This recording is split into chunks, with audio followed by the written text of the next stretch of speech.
Well,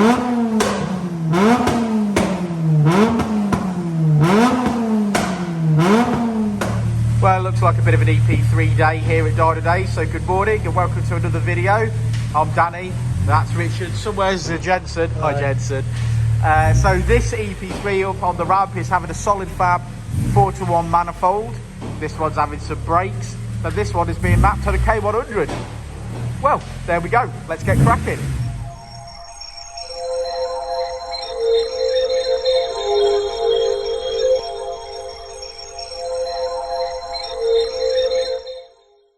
Well, it's finally made it up onto the dyno, and it's got a list of modifications. It's got a Skunk 2 Mega Power R exhaust, an ITG, which is this induction kit airbox type thing. We've just fitted a 4:1 solid fab manifold to it, so that's the 4:1. So now we're going to map it on a K100 after our Geno has strapped it down, but she is a beauty. Look at that.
Okay, I like this car. EP3.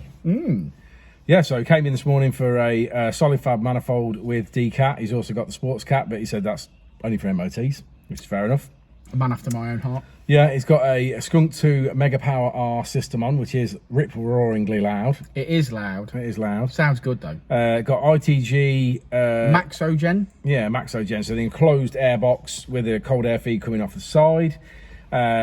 This has got lower gear ratios in this car, so when we're going to talk about power here, the power is down, in my opinion, from where I would expect it to be. As we always say, with the standard manifold, around about the sort of 230 mark. Now, when we ran this car in fifth gear, we're running at 222, I believe, is where we finished. We run it in 6 gear, we make 233. Now, obviously, generally depend on obviously what gear set you've got in there. Sometimes it can be like 5.5 is what you need, you know what I mean? So if you compare like a normal EP3 with a standard gearbox, we always run in 5th gear, and that gives us the best 1-to-1 ratio that we can get. Now, so it doesn't act as a multiplier. Yeah, it doesn't act as a multiplier. This gearbox in this car has had modifications, obviously, to gear ratios. So therefore, obviously, gives us that issue where it's like 1st to 5th is really good, and then obviously 6 is tall for a long gear for basically motorway. But as you'll see on our graph, we always have a pre-map run and an after map run. Yeah, so you can see the difference, and you can see the powers that we've made. Yeah, we have made power in the mid-range. We have made a bit of power top end. This car, to add to it as well, this car was already previously mapped. Yes, by Mr. Paul West at TypeR North. Yeah. It was already previously mapped, but obviously I don't know what modifications were on it at that particular point in time. We're only obviously mapping for what we've got, so we've made a little tiny bit more in the mid-range and a little bit here and there. Peak power is roughly about the same. I mean, within a couple of brake horsepower. So yeah, I mean, Mr. Paul West can certainly map a car. So he certainly can. He is the Indiana Jones of the Honda world. He is. So I don't believe there's anything wrong with the tune or whatever. We've just took advantage of perhaps better mods than were already previously on. Agreed. Now it sounds beautiful. It drops some bombs, some proper flames out, which obviously you guys know I get excited about. I think it's a beautiful looking car as well, and obviously I love all EP3s and FN2s, but this one is very shiny, and he cleaned it specifically knowing there was going to be a YouTube video today, as he is a YouTube fan. Nice. So we thank you for your support, Ricky. But yeah, what a car. And you've enjoyed it today, haven't you? Swapping the K100s out and things like that. I absolutely love the K100, yeah. If in fact, if everyone could just sell their K-Pros and buy K100s and bring them here for map, that would be great. He hates K100s. It's just a little bit more involved because obviously the boards have to come out and stuff, but you don't need to care about that. Richard loves it all, don't you? Yeah, I do. I just love it. Yeah. Love it all. Yeah. Jensen particularly like this one. He was clearly deafened by one of the surprising bombs that dropped. He did have his ear defenders on, though. Yes, and I said that to him. I said, "How's your ears?" "Oh, it's a bit sore." "Did you have your ear defenders on?" "Yes, I did." "Well, I don't care then." Yeah. But there he is. He's smiling. Just off camera, he's smiling still, so that's all good. Should we have a look at the graph? Let's have a look at the graph. Okay, let's do it. Okay, so as we always say, red line is as she came in, blue line is as she leaves. There's power in the mid-range there, and as you can see on the wheel horsepower figure, as an average across the graph, we're up. So that's looking lovely. It finishes on 221 brake, which is 195 at the wheels. We've had better runs out of it today, but the final one that we leave on with the printout is this one. So there we go. So thanks for sticking around to the end of the video, guys. Like, subscribe, all that jazz. Big shout out to Modfix. If you haven't subscribed to Modfix's channel at the moment, I was watching a video of his today, which I really enjoyed, so go check out Modfix. And in fact, the code word for this video is going to be Modfix. It's my job to make sure that everybody knows who Modfix is. But there we go. We'll see you on the next one, won't we, Jeno? We will indeed. Richard? We will indeed. See ya. Before and I'll say it again. Life moves pretty fast.